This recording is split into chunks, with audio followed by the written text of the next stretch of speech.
Michael Bloomberg is little brother. The aspiring big brother? He's not big brother. He's big brother on his tippy toe. Exactly. Yes, Yes, I mean, because it is ubiquitous. And again, but those ads are everywhere, but you only hear, I'm Michael Bloomberg and I pay this message, right? Everything else it's a surrogate.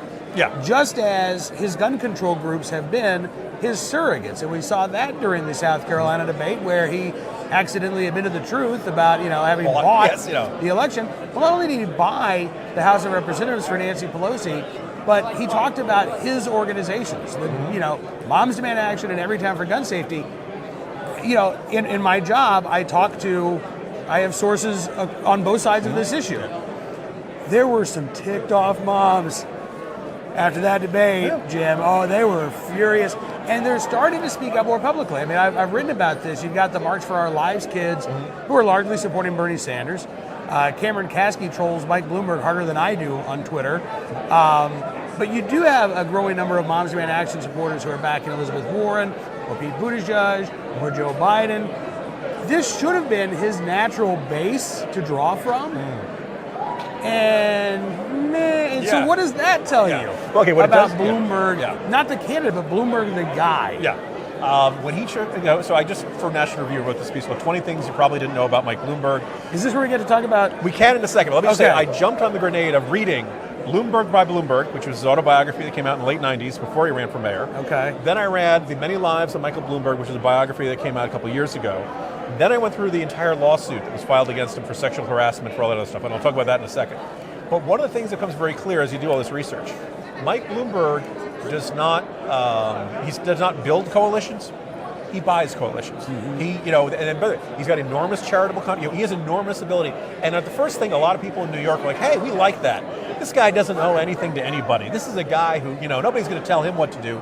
And they suddenly realized he got into office, he got into power. He didn't owe anything to anyone. And he could kind of do whatever he wanted. And all the people who would usually stand up and say, Mr. Bloomberg, Mayor Bloomberg, you shouldn't do that. Well, they'd already contributed a lot to his charitable foundation. And he'd given him this donation, and the city had given him this. And all of a sudden, everybody in the power structure of New York City was sort of bought off. Maybe not completely, but they confronting Bloomberg required a certain amount of, well, we're going to never get that donation from him ever again. And a lot of groups that ordinarily might have objected to stop and frisk and all these other controversial were a little muted, were not as full-throated as they ordinarily would have been. Traditionally, the mayor of New York City, you had to build this coalition, you had all these balancing competing interests, all these different neighborhoods, factions, and it was always a balancing act. It was very complicated politics. With Bloomberg, you just write a check. And that worked for a really long time. The problem is at some point you can't. And by the way, I think at some point people began to realize, we don't really have any way to keep this guy accountable, particularly when he's spending $200 per vote in all of his re-elections, and he can get the city council to extend, throw out term limits and all that kind of stuff. But so we've been foreshadowing this. Yes. So, again, there's all kinds of reasons to object to Michael Bloomberg. One of the things that Elizabeth Warren famously brought up in the first debate that he was on stage were the comments that he had made towards women. But in your piece at National Review, you note that it's not just women who might have a problem with what Michael Bloomberg has said in the past.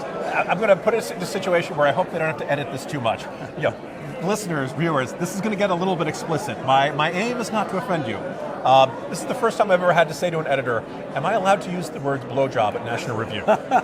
Because I'm quoting Michael Bloomberg. All right, so this all comes from a lawsuit filed in the mid-90s by Sekiko Sakai Garrison. She had worked for Bloomberg for 6 years as a saleswoman. Bloomberg, the company at that time, was selling Bloomberg terminals. They were giving you financial information, updates on the markets, all that kind of stuff. All right. I read through the entire lawsuit. It is ugly stuff. It is everything the Me Too movement wanted to stand up against. And there's some of the stuff you could say, well, that was the mood on Wall Street in the 80s and 90s. It was a different time. There's a lot of people who have said, there was a lot of that stuff going on. This stuff is really, really bad. Just consistent sex toys left on the door, on their desks and stuff like that. The sort of stuff that just would not fly in any workplace today. And I have a hard time believing women voters, when they hear that, are going to be like, it's no big deal. I just have a feeling too many women have had too many bosses who are utter creeps to just, But the two things that jumped out at me that I had not seen reported in a lot of places. So Garrison lawsuit, I'm reading from, this is National Review, you can read up the whole 20 pieces. Garrison's lawsuit also described Bloomberg's reaction to an employee who was having a hard time finding a nanny. He yelled loudly at her in the presence of a large group of employees, "It's an F-wording baby. All it does is eat and S-word," and I assume people at home know what those words are. "It doesn't know the difference between you and anyone else. All you need is some," again, I apologize, listeners in advance, "all you need is some black who doesn't even have to speak English to rescue it from a burning building." As somebody said, Bloomberg is paternalism without any fatherly instincts. Right? Yeah. But so that's pretty bad. You look at that and you're just I bet that'll play well with the Mom's Man action. you look at that and you're like, oh, that's bad. The next one that comes up, because again, particularly as we move to Texas and other states like that, in the lawsuit, Garrison described Bloomberg's reaction to a complaint from clients in Mexico that they were not getting good service due to poor telephone connections. "I don't give an S word about those Mexican jumping beans. They're all hung up about the Alamo anyway." That sound you hear in the background is the head of Latinos for Bloomberg, either resigning, fleeing in terror, or just updating their resume because they don't even want to try to have to defend this. There are many reasons to object to these two statements, among many, but the whole lawsuit is full of comments like this from Bloomberg. First of all, this puts the Democratic Party in a really awkward position. If they nominate Mike Bloomberg to say, hey, Donald Trump's behavior and language and treatment of people is unacceptable.